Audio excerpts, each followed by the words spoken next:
नमस्कार, आपण पाहताय कोकणचं नंबर 1 महा चॅनल कोकण साद लाईव्ह बातमीपत्रात आपलं स्वागत। सुरुवात करूया हेडलाईन्सनं। हेडलाईन्सचे प्रायोजक आहेत Tizer, go royal with Oxford.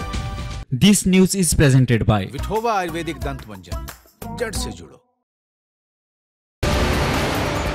पैसे उबाठानेच वाटले, मंत्री दीपक केसरकरांचा आरोप।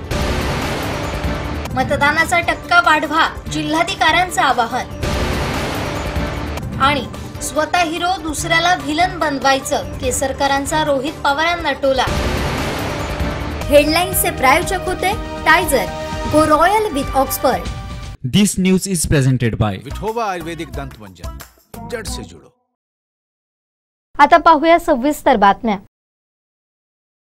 लोकसभेच्या याच निवडणुकीत आमदार वैभव नाईक यांना या मतदारसंघातून हद्दपार करण्याची आणि निलेश राणेंच्या विजयाची मुहूर्तमेढ रोवली गेली आहे, असा विश्वास भाजप तालुकाध्यक्ष धोंडी चिंदरकर यांनी व्यक्त केलाय। आपल्याला माहिती असेल की उद्या लोकसभाची जी निवडणूक रत्नागिरी सिंधुदुर्ग होत आहे, ज्या 11 होत्यापैकी एक लोकसभा मतदारसंघ रत्नागिरी सिंधुदुर्गमध्ये आहे। आपल्याला माहिती असेल की माननीय राणेसाहेब या निवडणुकीमध्ये उभे आहेत। भारतीय जनता पार्टीचे उमेदवार म्हणून राणेसाहेब विजय निश्चित होतील, यामध्ये आमच्या मनात कुठल्याही प्रकारची शंका नाही। परंतु विरोधकांना आता कळून चुकलेलं आहे की कोणत्याही परिस्थितीत या निवडणुकीत आपला पराभव निश्चित आहे। मी तर तुम्हाला सांगतो, आपला विजय निश्चित झालेला आहे, फक्त आपल्याला मताधिक्य किती हाच आपल्यासमोरचा प्रश्न आहे। या निवडणुकीत राणेसाहेबांवर प्रेम करणारी माणसं पुन्हा एकदा झपाटून आपल्या कामाला लागली। मतदारांना जाग आली की गेल्या 10 वर्षामध्ये या लोकसभा मतदारसंघात कुठल्या प्रकारचं काम झाले नाही। केवळ विकासाच्या गप्पा मारल्या गेल्या, खोटे आश्वासनं दिली गेली, खोटे आरोप केले गेले आणि ह्या सगळ्या सातत्याने दहशतवाद असेल म्हणजे इतर आरोप, ह्या सगळ्या आरोपामध्ये कोणत्या प्रकारचं तथ्य नाही जनतेला कळून चुकल्यामुळे आता माननीय राणेसाहेबांना या निवडणुकीमध्ये कुठल्याही प्रकारचा धोका नाही। किंवा मी असं म्हणेन की या राणेसाहेबांच्या लोकसभा निवडणुकीतच माननीय निलेश राणे साहेबांच्या आमदारकीच्या विजयाची मुहूर्तमेढ सुद्धा, जी मुहूर्तमेढ म्हणतो ती सुद्धा आताच रोवली जाईल, अशा प्रकारचं वातावरण तयार झाल्यामुळे माननीय आमदार वैभव नाईक हे वैफल्यग्रस्त झालेले आहेत आणि त्या वैफल्यग्रस्ताच्या टीकेतून ते काहीतरी बळत आहे, म्हणजे ए वाटप, बी वाटप, सी वाटप हे सगळं चुकीचं आहे। खरं म्हणजे त्यांना माहिती आहे की आता कोणत्या लोकांनी नाकारलं, आता काय सांगायचं, तर नेहमीच ठरलं त्यांचं वाक्य, एक त्यांची 2 वाक्य नेहमी ठरले असतात। एक म्हणजे त्या ईव्हीएम मध्ये काय ते घोटाळा करणार, ते सुद्धा लोक ऐकायला तयार नाही। सिडकोचा विषय काढला, ते ऐकायला तयार नाही आणि अगदीच काय होऊ नये म्हणून या निवडणुकीच्या तोंडावर त्यांनी पैशाच वाटप सुरू आहे, अशा प्रकारचा चुकीचा आरोप केलेला आहे। इथल्या जनतेला माहिती आहे की माननीय राणेसाहेबांनी केलेलं काम, माननीय राणेसाहेबांचं कर्तृत्व आणि भारतीय जनता पार्टी माननीय केंद्रात मोदी साहेबांचं काम, आणि आपल्याला मुद्दामून सांगतो या लोकसभा मतदारसंघाची कमांड जे राणेसाहेब आहेत, निलेश राणे आहेत, याची पूर्णपणे कमांड या जिल्ह्याचे पालकमंत्री रवींद्र चव्हाण साहेब यांनी घेतलेली आहे। ते या पूर्णपणे याच्यावर ताकदीने काम करतात, आपले सगळे पदाधिकारी काम करतात। मी या जिल्ह्यातच म्हणेन पण मालवण तालुक्यात बघता कुठल्याही प्रकारचं डिस्प्यूट नाही, अतिशय चांगल्या प्रकारचे कार्यकर्ते काम करतात आणि लोकांमध्ये उत्स्फूर्त प्रतिसाद आहे। त्यावरून आम्हाला निश्चित खात्री आहे की राणेसाहेब निश्चित विजयी होतील। परंतु वैभव नाईक म्हणा की माननीय विनायक राऊत हे आता या भीतीने भयग्रस्त झाले, त्यांच्या पायाखालची वाळू सरकली आणि या वाळू सरकल्याच्या भावनेतून कुठल्याही प्रकारची टीका करतात। परंतु माझ्या या मालवणी जनतेला, कोकणी जनतेवर, या रत्नागिरी जनतेवर लोकांना विश्वास आहे की कोणत्याही परिस्थितीत लोक राणेसाहेबांनी विजयी करणार आहेत। फक्त मताधिक्य किती हा प्रश्न येईल, परंतु मी तुम्हाला दाव्याने सांगतो की 3 लाखापेक्षा जास्त मताधिक्य करून राणेसाहेब विजयी होतील, अशा प्रकारचा आपला आता अंदाज आहे। म्हणजे ग्राउंडवर काम केल्यानंतर आमचे मित्र रत्नागिरी ते सांगतात, सिंधुदुर्गातला अंदाज आपल्याला माहिती आहे आणि मी सांगतो खात्रीने याने किती टीका केली, कुठेही जरी त्याने हे केला तर आता त्यांच्यावर आरोप करण्याची वेळ का आली आहे की तो पराभव हा समोर त्यांना दिसू लागला म्हणून ते पैशाचा आरोप करतात। आमदार वैभव नाईक, मी तुम्हाला निश्चित सांगतो की माननीय नारायणराव राणेसाहेब निश्चित विजयी होतील, परंतु ह्या विजयात तुमच्या ह्या सगळ्या तुम्हाला सुद्धा दिलेले जे म्हणताय ना तुम्ही की आमदार म्हणून 10 वर्ष केले, तुम्हालाही सुद्धा इथून हद्दपार करण्याची मुहूर्तमेढ आताच रोवली गेली आहे। फक्त ते ह्याची सुरुवात आपण केली आणि ह्याची सुरुवात सुद्धा मी सांगतो वैभव नाईक, आपण हे समजून घ्यावं की माननीय निलेश राणेंच्या विजयाची मुहूर्तमेढ सुद्धा आताच रोवलेली आहे सगळ्या कार्यकर्त्यांनी। राणेसाहेबांचा विजय निश्चित आहे, त्याच्यामुळे तुम्ही तुमची स्वतःची चिंता करा। कोणत्याही परिस्थितीत तुम्ही अशा प्रकारचे आरोप केल्यानंतर इथली जनता सुद्धा विश्वास ठेवणार नाही। आमचं काम आहे या मतदारसंघामध्ये काम राणेसाहेबांचं काम करतोय आणि माननीय पंतप्रधान मोदींवर या जनतेचा विश्वास आहे. आपल्याला अजून एक मुद्दा सांगायचा आहे की हे सातत्याने सांगतात की राणेसाहेबांनी हे केलं, राणेसाहेबांनी ते केलं, राणेसाहेबांनी विकास नाही केला. ठीक आहे, इथल्या जनतेला माहिती आहे, पण वैभव नाईक, आपण, विनायक राऊत, आपण सांगा की आपण जनतेसाठी काय करणार आहात, तुमचा अजेंडा काय जनतेसमोर लोकांना सांगा ना. मी पर्यटनातून विकास करणार, मी इन्फ्रास्ट्रक्चर, इथल्या लोकांना नोकरी देणार, इथल्या लोकांच्या भविष्याचा विचार, एकही नाही. राणेसाहेबांनी हे केलं, भाजपने ते केलं, गद्दार, ह्या पलीकडे काहीतरी आहे ना. तुम्ही म्हणत असाल की आपण या ठिकाणी जनतेची सेवा करताय, मग सांगा ना काय करणार आहात ते सांगा. तुमचं व्हिजन सांगा ना. तुमचं व्हिजन काही नाहीये. तुमचं व्हिजन महाळ, बारसा, गोंधळ ह्यापुढे तुमचं व्हिजन नाहीये. कुठल्या तरी भजनात पिढी ह्यापुढे तुमचं व्हिजन काय, आणि तुमचं कुठलं व्हिजन नाहीये. तुम्ही लोकांना आपण काय करताय सांगत नाही, फक्त ते काय करणार विचारा. मला वाटतं कोकणी जनतेने आपल्याला प्रश्न विचारलाय, त्या प्रश्नाचा भडीमार झाला. आपल्या प्रत्येक सभेला त्यांनी पाठ फिरवली. याचा अर्थ असा आहे की तुम्हाला कोकणी जनता इथे मालवणी मोसा कंटाळलेला आहे आणि म्हणून तुम्ही काय करताय जनतेपर्यंत करणं काही करू शकणार नाही, म्हणून तुम्ही सांगत नाही की आम्ही हे करणार. त्यांना जनतेला विश्वास आहे की तुम्ही काही करू न शकल्यामुळे हे तुम्हाला सांगण्याची वेळ आलेली आहे. तुम्ही काही करणार नाही, पण आम्ही सांगतो या कोकणचा, या मालवणचा, या सर्वांगीण विकास मान्य राणेसाहेबांच्या माध्यमातून, मान्य भारतीय जनता पार्टीच्या माध्यमातून आणि मान्य रवींद्र चव्हाण साहेबांच्या माध्यमातून आणि याचा पाठपुरावा निलेश राणेसाहेब करतील याची मला खात्री आहे. ते काही करणार नाही असले तरी आमची जबाबदारी आहे नैतिक की त्याचा विकास करणे. म्हणून आम्ही शब्द दिलाय, तिथला वीज, पाणी, रस्ते ह्याबरोबरच आर्थिकदृष्ट्या सक्षम होण्यासाठी रोजगार आणि पर्यटकदृष्ट्या हा सिंधुदुर्ग विकसित करण्यासाठी राणेसाहेबांचं स्वप्न आहे. ते पूर्ण करण्यासाठी कोकणी जनतेने आम्हाला साथ देण्याची विनंती. लोकसभेच्या याच निवडणुकीत आमदार वैभव नाईक यांना या मतदारसंघातून हद्दपार करण्याची आणि निलेश राणेंच्या विजयाची मुहूर्तमेढ रोवली गेली आहे, असा विश्वास भाजप तालुकाध्यक्ष धोंडी चिंदरकर यांनी व्यक्त केला आहे. आपल्याला माहिती असेल की उद्या लोकसभाची जी निवडणूक रत्नागिरी सिंधुदुर्ग होत आहे, ज्या 11 होत्यापैकी एक लोकसभा मतदारसंघ रत्नागिरी सिंधुदुर्गमध्ये आहे. आपल्याला माहिती असेल की माननीय राणेसाहेब या निवडणुकीमध्ये उभे आहेत. भारतीय जनता पार्टीचे उमेदवार म्हणून राणेसाहेब विजय निश्चित होतील यामध्ये आमच्या मनात कुठल्याही प्रकारची शंका नाही. परंतु विरोधकांना आता कळून चुकलेलं आहे की कोणत्याही परिस्थितीत या निवडणुकीत आपला पराभव निश्चित आहे. मी तर तुम्हाला सांगतो, आपला विजय निश्चित झालेला आहे. फक्त आपल्याला मताधिक्य किती हाच आपल्यासमोरचा प्रश्न आहे. या निवडणुकीत राणेसाहेबांवर प्रेम करणारी माणसं पुन्हा एकदा झपाटून आपल्या कामाला लागली. मतदारांना जाग आली की गेल्या 10 वर्षामध्ये या लोकसभा मतदारसंघात कुठल्या प्रकारचं काम झाले नाही. केवळ विकासाच्या गप्पा मारल्या गेल्या, खोटे आश्वासनं दिली गेली, खोटे आरोप केले गेले आणि ह्या सगळ्या सातत्याने दहशतवाद असेल म्हणजे इतर आरोप, ह्या सगळ्या आरोपामध्ये कोणत्या प्रकारचं तथ्य नाही जनतेला कळून चुकल्यामुळे आता माननीय राणेसाहेबांना या निवडणुकीमध्ये कुठल्याही प्रकारचा धोका नाही. किंवा मी असं म्हणेन की या राणेसाहेबांच्या लोकसभा निवडणुकीतच माननीय निलेश राणे साहेबांच्या आमदारकीच्या विजयाची मुहूर्तमेढ सुद्धा, जी मुहूर्तमेढ म्हणतो ती सुद्धा आताच रोवली जाईल. अशा प्रकारचं वातावरण तयार झाल्यामुळे माननीय आमदार वैभव नाईक हे वैफल्यग्रस्त झालेले आहेत आणि त्या वैफल्यग्रस्तेच्या टीकेतून ते काहीतरी बळत आहे. ए वाटप, बी वाटप, सी वाटप हे सगळं चुकीचं आहे. खरं म्हणजे त्यांना माहिती आहे की आता कोणत्या लोकांनी नाकारलं. आता काय सांगायचं, तर नेहमीच ठरलं त्यांचं वाक्य. एक त्यांची 2 वाक्य नेहमी ठरले असतात. एक म्हणजे त्या ईव्हीएम मध्ये काय ते घोटाळा करणार, ते सुद्धा लोक ऐकायला तयार नाही. सिडकोचा विषय काढला, ते ऐकायला तयार नाही. आणि अगदीच काय होऊ नये म्हणून या निवडणुकीच्या तोंडावर त्यांनी पैशाच वाटप सुरू आहे अशा प्रकारचा चुकीचा आरोप केलेला आहे. इथल्या जनतेला माहिती आहे की माननीय राणेसाहेबांनी केलेलं काम, माननीय राणेसाहेबांचं कर्तृत्व आणि भारतीय जनता पार्टी, माननीय केंद्रात मोदी साहेबांचं काम. आणि आपल्याला मुद्दामून सांगतो, या लोकसभा मतदारसंघाची कमांड म्हणजे राणेसाहेब आहेत, निलेश राणे आहेत, याची पूर्णपणे कमांड या जिल्ह्याचे पालकमंत्री रवींद्र चव्हाण साहेब यांनी घेतलेली आहे. ते या पूर्णपणे याच्यावर ताकदीने काम करतात. आपले सगळे पदाधिकारी काम करतात. मी ह्या जिल्ह्यातच म्हणेन, पण मालवण तालुक्यात बघता कुठल्याही प्रकारचे डिस्प्यूट नाही. अतिशय चांगल्या प्रकारचे कार्यकर्ते काम करतात आणि लोकांमध्ये उत्स्फूर्त प्रतिसाद आहे. त्यावरून आम्हाला निश्चित खात्री आहे की राणेसाहेब निश्चित विजय होतील.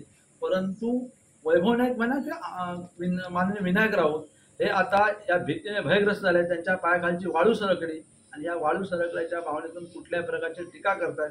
परंतु माझ्या या मालवणी जनतेला, या कोकणी जनतेवर, या रत्नागिरी जनतेवर लोकांना विश्वास आहे की कोणत्याही परिस्थितीत लोक राणेसाहेबांनी विजयी करणार आहेत. फक्त मताधिक्य किती हा प्रश्न येईल. परंतु मी तुम्हाला दाव्याने सांगतो की 3 लाखापेक्षा जास्त मताधिक्य घेऊन राणेसाहेब विजय होतील अशा प्रकारचा आपला आता अंदाज आहे. म्हणजे ग्राउंडवर काम केल्यानंतर आमचे मित्र रत्नागिरी ते सांगतात, सिंधुदुर्गातला अंदाज तर आपल्याला माहिती आहे.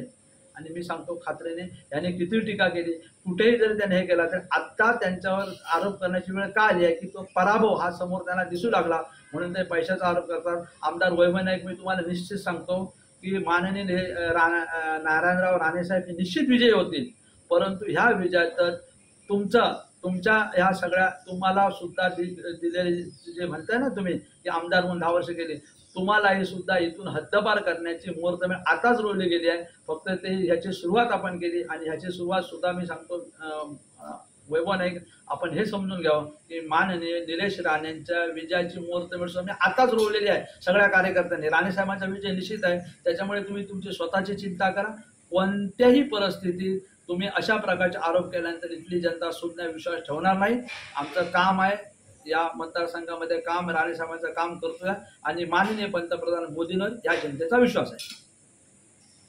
आपल्याला अजून एक मुद्दा सांगायचा आहे की हे सातत्याने सांगतात की राणेसाहेबांनी हे केलं, राणेसाहेबांनी ते केलं, राणेसाहेबांनी विकास नाही केला.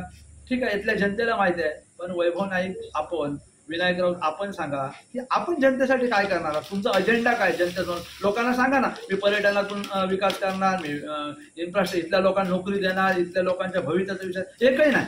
राणेसाहेबांनी हे केलं, भाजपने ते केलं, गद्दार ह्या पलीकडे काहीतरी आहे ना. तुम्ही जर तुम्ही म्हणत असाल की आपण या ठिकाणी जनतेची सेवा करताय, मग सांगा ना काय करणार आहात ते सांगा, तुमचं व्हिजन सांगा ना. तुमचं व्हिजन काही नाहीये, तुमचं व्हिजन महाळ, बारसा, गोंधळ ह्यापुढे तुमचं व्हिजन नाहीये, कुठल्या तरी भजनात पिढी ह्यापुढे तुमचं व्हिजन काय, आणि तुमचं कुठलं व्हिजन नाहीये. तुम्ही लोकांना आपण काय करताय सांगत नाही, फक्त ते काय करण्याचे विचारा. मला वाटतं कोकणी जनतेने आपल्याला प्रश्न विचारलाय, त्या प्रश्नाचा भडीमार झाला, आपल्या प्रत्येक सभेला त्यांनी पाठ फिरवली. याचा अर्थ असा आहे की तुम्हाला कोकणी जनता इथे मालवणी मुसा कंटाळलेला आहे आणि म्हणून तुम्ही काय करताय जनतेपर्यंत करणं काही करू शकणार नाही, म्हणून तुम्ही सांगत नाही की आम्ही हे करणार. त्यांना जनतेला विश्वास आहे की तुम्ही काही करू न शकल्यामुळे हे तुम्हाला सांगण्याची वेळ आलेली आहे. तुम्ही काही करणार नाही, पण आम्ही सांगतो या कोकणचा, या मालवणचा या सर्वांगीण विकास मान्य राणेसाहेबांच्या माध्यमातून, मान्य भारतीय जनता पार्टीच्या माध्यमातून आणि मान्य रवींद्र चव्हाण साहेबांच्या माध्यमातून आणि याचा पाठपुरावा निलेश राणेसाहेब करतील याची आम्हाला खात्री आहे. ते काही करणार नाही असले तरी आमची जबाबदारी आहे नैतिक की त्याचा विकास करणे, म्हणून आम्ही शब्द दिलाय.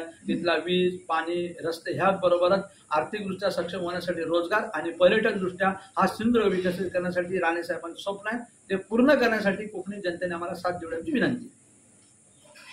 Marathi people not welcome here ही एका व्यावसायिकेनं टाकलेली पोस्ट व्हायरल होते. या पोस्टवर नाराजी व्यक्त करण्यात आली आहे. याबाबत शिक्षण मंत्री आणि मराठी भाषा मंत्री दीपक केसरकर यांना विचारलं असता ते काय म्हणाले पाहूया. या कंपनीची संपूर्ण चौकशी केली जाईल आणि अशा तऱ्हेची पोस्ट टाकता येते का हे मी तपासून बघायला सांगेन. एक तर असं आलं की आम्ही मराठी भाषा धोरण जाहीर केलं आहे, त्याप्रमाणे HR जे ऑफिसर्स असतात त्यांनासुद्धा मराठी लँग्वेज येणं कंपल्सरी केलेलं आहे. त्याच्यामुळे अशा कंपन्यांच्या समोर झुकणारा महाराष्ट्र नाही. अशा कंपन्या महाराष्ट्रामध्ये नसल्या तरी चालतील. आम्ही नव्या कंपन्या उभ्या करू आणि आता तर आम्ही 4 लाख जॉब्स स्वतः शासन जर्मनीमध्ये देते. त्याच्यामुळे अशा कंपन्यांची आम्हाला आवश्यकता बिलकुल मुंबईमध्ये नाही. परंतु कोणालाही हॅरॅस करणं हे धोरणसुद्धा नाही. याच्या संदर्भात त्यांना काय करता येईल, हे मी लिगली काय करता येईल याची चौकशी करेन आणि निश्चितपणे याच्यावर आवश्यक ती कारवाई करण्याच्या सूचना देईल. सध्या आचारसंहिता चालू आहे. आचारसंहिता चालू असल्यामुळे थोडेसे आमच्यावर लिमिटेशन येतात, परंतु 20 तारीखला मुंबईचं इलेक्शन होतं आहे आणि त्याच्यानंतर महाराष्ट्रात कुठलंही इलेक्शन नाही आहे.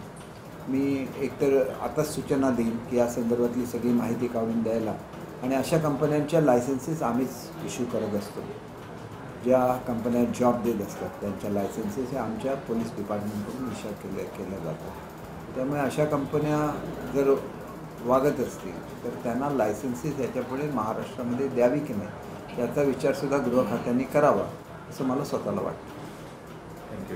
कोकणी माणसं भांडत राहतात असं म्हटलं जातं, मात्र लोकांना आता विकास हवाय. कोकणच्या विकासासाठी मी राणे एकत्र आहोत ही जनतेची मागणी असल्याची प्रतिक्रिया मंत्री दीपक केसरकर यांनी दिली आहे. पाहुयात काय म्हणालेत केसरकर. हे बघा, कोकणी माणसाकडे नेहमीच असं बोललं जातं की कोकणी माणसं आपापसात भांडत राहतात आणि कोकणमध्ये कुठलीच विकासात्मक कामं होत नाहीत. तर हे चक्र कुठेतरी मोडलं गेलं पाहिजे. त्याच्यामुळे लोकांची जी रिॲक्शन आहे ती योग्य आहे ती जनमताचा रेटा असतो की शेवटी आम्हाला आमचा विकास पाहिजे. नेत्यांनी भांडत राहता कामा नये, नेत्यांनी एकत्र राहिलं पाहिजे आणि भागाचा विकास झाला पाहिजे. ही जनतेची स्वाभाविक मागणी आहे आणि ती योग्य आहे असं मला वाटतं. हे सगळं नाटकी आहे असं वाटत नाही का? स्वतः हिरो बनायचं, दुसऱ्याला व्हिलन बनवायचं, अशा शब्दात रोहित पवारांना मंत्री केसरकरांनी टोला लगावलाय. खरं तर ही लोकसभेची निवडणूक आहे, त्याच्यामुळे ही विकासाच्या मुद्द्यावर आणि विकासाच्या अजेंडावरच लढवली गेली पाहिजे. परंतु महाराष्ट्र एकमेव असं राज्य आहे की ज्या ठिकाणी सहानुभूतीची लाट तयार करण्याचा प्रयत्न केला गेला आणि लोकांना एक भावनेच्या दृष्टीने आमच्यावर काहीतरी अन्याय झाला आहे त्याच्यामुळे आमच्यावर राहा, हा जो काय प्रकार महाराष्ट्रामध्ये घडला तो अकलनीय होता. महाराष्ट्र हे देशाचं ग्रोथ इंजिन आहे आणि त्याच्यामुळे मला असं वाटतं की अशा प्रकारे कुठलीच निवडणूक ही महाराष्ट्रामध्ये झालेली नव्हती. पण एक जमेची बाजू अशी आहे की निवडणूक अत्यंत शांततेने पार पाडली आणि त्याच्यामुळे निवडणूक आयोगाचे आपण आभार मानले पाहिजेत की अतिशय सुंदर असं नियोजन हे निवडणुकांच्या संदर्भात केलं गेलं आणि एकंदरीतच प्रशासकीय यंत्रणांनी कुठेही संघर्ष हा होऊ दिला नाही आणि त्याच्यामुळे सर्वत्र पहिल्या 2 टप्प्याचं आणि आता 3ऱ्या टप्प्याचं सुद्धा ही निवडणूक शांततेने पार पाडली. त्याच्याबद्दल सर्व प्रशासकीय यंत्रणांचं सुद्धा मी या ठिकाणी अभिनंदन करतो. एक गोष्ट अशी बघा की हे सगळं थोडंसं नाटकी आपल्याला वाटत नाही का? आपल्याला काय चालू असतं आहे माहिती नाही का? आणि त्याच्यामागची पार्श्वभूमीसुद्धा मी महाराष्ट्राला अनेक वेळेला विशद केलेली आहे. त्याच्यामुळे स्वतः हिरो बनायचं आणि दुसऱ्याला व्हिलन बनवायचं हे कितपत योग्य आहे ह्याचासुद्धा विचार झाला पाहिजे. आणि ज्यावेळेला आपल्यावर परिस्थिती येते त्यावेळेला आपण बंडखोरी करायची तयारी दाखवायची आणि नंतर मग ज्यावेळेला आपण दुसऱ्यासाठी कॅम्पेनिंगला जातो त्यावेळेला डोळे ओले करायचं, हे सुद्धा कितपत योग्य आहे याच्याबद्दल मला स्वतःला शंका आहे. रत्नागिरी सिंधुदुर्ग लोकसभा निवडणुकीसाठी 7 मेला मतदान होत आहे. त्या पार्श्वभूमीवर प्रशासन सज्ज आहे याबाबतची माहिती जिल्हाधिकाऱ्यांनी दिली. तसेच मतदानाचा टक्का वाढवून जिल्ह्याचा आलेख उंचवावा असं आवाहन देखील त्यांनी केलंय. आपल्या सर्वांना माहितीच आहे उद्या 7 मे रोजी लोकसभेच्या निवडणुकीसंदर्भात 3ऱ्या टप्प्यातील मतदान होणार आहे. या 3ऱ्या टप्प्याच्या मतदानामध्ये 46 रत्नागिरी सिंधुदुर्ग लोकसभा मतदारसंघाचा समावेश आहे. त्या अनुषंगाने रत्नागिरी सिंधुदुर्ग लोकसभा मतदारसंघात उद्या मतदान होणार आहे. रत्नागिरी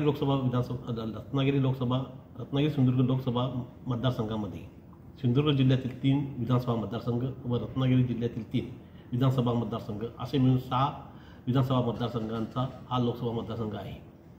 त्या अनुषंगाने सिंधुदुर्ग जिल्ह्यातील कणकवली विधानसभा मतदारसंघ, कुडाळ विधानसभा मतदारसंघ व सावंतवाडी विधानसभा मतदारसंघ या 3 विधानसभा मतदारसंघाचा समावेश आहे. त्या अनुषंगाने जिल्ह्यामध्ये एकूण 918 मतदान केंद्र असून सुमारे 6,64,000 इतके मतदार आहेत. माझी सर्व मतदारांना, पात्र मतदारांना विनंती आहे की आपण जास्तीत जास्त मतदानामध्ये सहभाग घ्यावा व मतदानाचा जिल्ह्याचा आलेख उंचवावा व उंचवण्यास मदत करावी. तसेच एकूण या मतदान केंद्रावर मतदान केंद्राध्यक्ष, मतदान अधिकारी यांची नियुक्ती करण्यात आली असून एकूण 4,040 इतके मतदान कर्मचारी मतदान केंद्रावर काम करणार आहेत. त्याचबरोबर 129 सेक्टर ऑफिसर म्हणजे आपण झोनल ऑफिसर म्हणतो हे देखील काम करणार आहेत. आज सर्व मतदान केंद्राकडे सर्व मतदान पथके रवाना झाली असून 11:30 सर्व सावंतवाडी, कुडाळ आणि कणकवलीतून रवाना झालेले आहेत. त्यासाठी आम्ही 120 बसेस, ST बसेसची सोय केलेली आहे. त्याचबरोबर 181 इतक्या जीप, सुमो या गाड्यांची देखील व्यवस्था केलेली आहे सेक्टर ऑफिसरसाठी व इतर कामासाठी. या अनुषंगाने जिल्ह्यामध्ये 918 मतदान केंद्राच्या 50% इतके मतदान केंद्राचं लाईव्ह वेबकास्टिंग करण्यात आलेलं असून ही सर्व ह्या लाईव्ह वेबकास्टिंग पाहण्यासाठी कलेक्टर ऑफिसमध्ये एक वॉर तयार केले आहोत. त्यानुसार आम्ही ती मतदान केंद्र मॉनिटर करत आहोत. त्याचबरोबर 92 केंद्रावर सूक्ष्म निरीक्षक देखील नेमण्यात आलेले आहेत आणि सर्व ठिकाणी मतदानाबाबतीत जिल्हा प्रशासन हे सज्ज आहे. सध्याचा उन्हाचा तडाखा पाहता प्रत्येक मतदान केंद्रावर औषधांचं फर्स्ट एड किट किट देण्यात आलेलं आहे. त्यामध्ये ORS आहे, ग्लुकोज आहे, ताप आला तर पॅरासिटामॉल ती कशा पद्धतीने घ्यायचे त्याच्याबाबत देखील प्रिस्क्रिप्शन त्यामध्ये आम्ही त्या साहित्याबरोबर दिलेलं आहे. त्याचबरोबर पाण्याची देखील व्यवस्था आम्ही सर्व मतदान केंद्रावर पिण्याचं पाणी मतदान केंद्रावर जाताना होऊ नये म्हणून प्रत्येक मतदान पथकामध्ये बिसलेरी बॉक्स देखील आम्ही व्यवस्था केलेली आहे. त्या अनुषंगाने कायदा व सुव्यवस्थेच्या बाबतीत पोलीस विभागाकडून 171 पोलीस अधिकारी, 2042 पोलीस अंमलदार, 881 होमगार्ड व CAPFची एक कंपनी अशी नियुक्ती करण्यात आलेली आहे. त्याचबरोबर त्यांचं PRT rapid action force, quick action force, response team ह्या देखील सर्व तयार आहेत. आणि उद्याच्या मतदानाच्या अनुषंगाने जिल्हा प्रशासन पूर्णपणे सज्ज आहे. माझी पुन्हा एकदा सर्व जिल्ह्यातील सिंधुदुर्गवासियांना पात्र मतदारांनी उद्या मतदानात मोठ्या प्रमाणात सहभाग नोंदवावा व जिल्ह्याचा मतदानाच्या टक्केवारीचा आलेख उंचावावा ही विनंती. आणि संसदेची इलेक्शन म्हटली तर ती देशाची इलेक्शन आहे. आज देशामध्ये संपूर्णपणे महागाई वाढलेली आहे आणि या महागाईमध्ये सर्वसामान्य माणूस आज होरपळत आहे. याची अनेक उदाहरणं आहेत. अनेक गोष्टी महाग झालेल्या आहेत. अगदी गृहिणींचा स्वयंपाकाचा गॅस महाग झालेला आहे. आपलं जे दैनंदिन जीवन आहे, पेट्रोल डिझेल ते महाग झालेलं आहे. अगदी म्हणजे सोनंसुद्धा ही काही चैनीची वस्तू नाही की गोरगरिबांनासुद्धा एका दुसरा तोळा सोना हे आपल्या मुलीच्या लग्नासाठी शास्त्र म्हणून वापरावं लागतं. आणि आज जे 14च्या पूर्वी 25,000ने होतं ते आज 70,000च्या वरती गेलेलं आहे. आणि अशा माध्यमातून आज ही इलेक्शन आहे आणि त्यामुळे त्यानंतर त्यांनी ह्या जिल्ह्यामध्ये एक शांतता निर्माण करण्याचं काम केलं. 14मध्ये आम्हीसुद्धा राष्ट्रवादीमध्ये होतो आणि त्यावेळी आपण एक या जिल्ह्याचा दहशतवाद कमी करायचा म्हणून शिवसेनेला मदत केली आणि त्या दृष्टीने गेली 10 वर्ष हा जिल्हा शांततेत वावरत आहे. खासदार विनायक राऊत यांनी मूलभूत गरजा लोकांच्या या जिल्ह्याच्या पूर्ण केलेल्या आहेत. घाटांचे प्रश्न असतील, पुलांचे प्रश्न असतील, अगदी दैनंदिन जीवनासाठी आपल्या मोबाईल टॉवरचे प्रश्न असतील, 300-350पेक्षा मोबाईल टॉवर त्यांनी पूर्ण केलेले आहेत. आणि आपल्याला माहिती आहे की मेडिकल कॉलेज जे ते सरकारी मेडिकल कॉलेज होतं जे गोरगरिबांना उपयोग येणार होतं ते सुद्धा खासदार विनायक राऊत यांनी मंजूर केलेलं आहे. आज मुंबई गोवा हायवेचा जो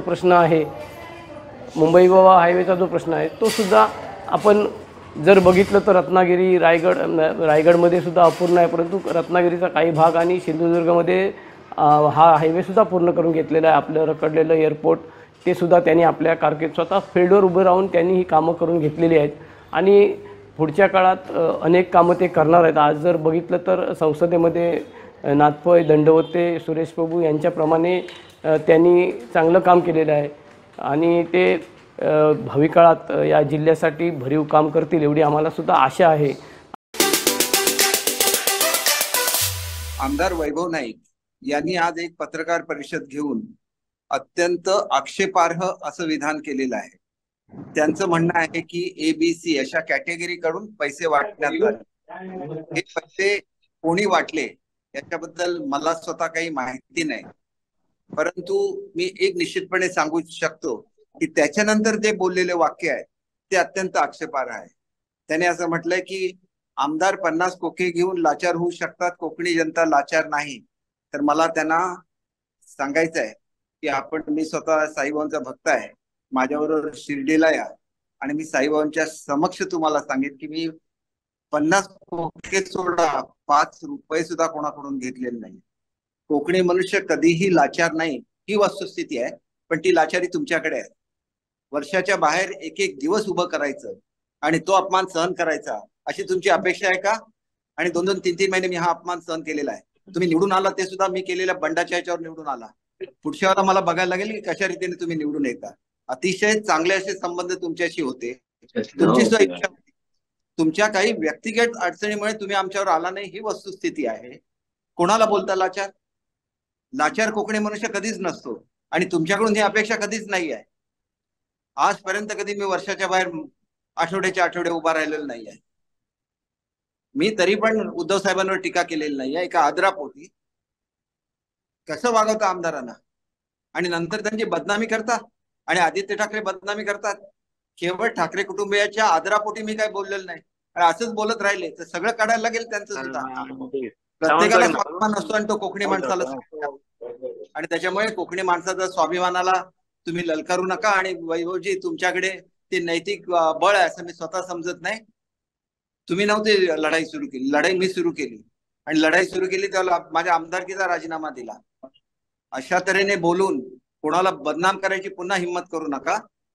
कारण त्या माणसाने स्वतःचं आणि कोकणाचं नेहमीच मोठेपणा केलेला आहे. नेहमीच एका विशिष्ट पातळीवर मी राजकारण केलंय. कधी कोणाबद्दल मी वाईट बोललेलो नाही. कोणत्या अधिकारामध्ये तुम्ही बोलताय? एखाद्या माणसाने असं केलेलं असेल तर त्याच्या विरुद्ध कंप्लेंट करा. त्या ठिकाणी इलेक्शन आहे. तुमच्या इलेक्शन मध्ये तुम्ही काय करत असाल मला माहिती नाही, परंतु माझ्या इलेक्शन मध्ये कधीही मी मतासाठी पैसे वाटलेले नाहीत किंवा आजच्या इलेक्शन मध्ये कोणालाही आपण विचारा, एकाही माणसाकडे माझे कार्यकर्ते गेलेले नाही आहेत. आणि त्याच्यामुळे आपल्याला मी पुन्हा एकदा सांगतो, माझं चॅलेंज स्वीकारा. आणि जर मी खरा असेल आणि मी 1 रुपया सुद्धा घेतला नसेल, माझ्या आणि कोकणी माणसाच्या स्वाभिमानासाठी आणि आमच्या लोकांच्या कामासाठी जर हे घडलं असेल आणि त्या बाळासाहेबांच्या विचारासाठी हे घडलं असेल, तर मग तुम्ही राजीनामा द्या आणि तुमच्या मतदारसंघामध्ये मी येतो आणि नंतर बघूया. मागच्या वेळेला आमदार झाला त्यावेळेला तुमच्या विरुद्ध जो उमेदवार होता त्याचा अर्ज नाकारला गेला. हे तुमच्यावर केलेली देवानी कृपा आहे आणि म्हणून एकदम चढून जाण्याची गरज नाही. आपल्याला काय बोलायचं आपण बोलावं, दुसऱ्याचे नाव घेण्याची गरज नाही, एवढं मी आपल्याला निश्चितपणे सांगतो.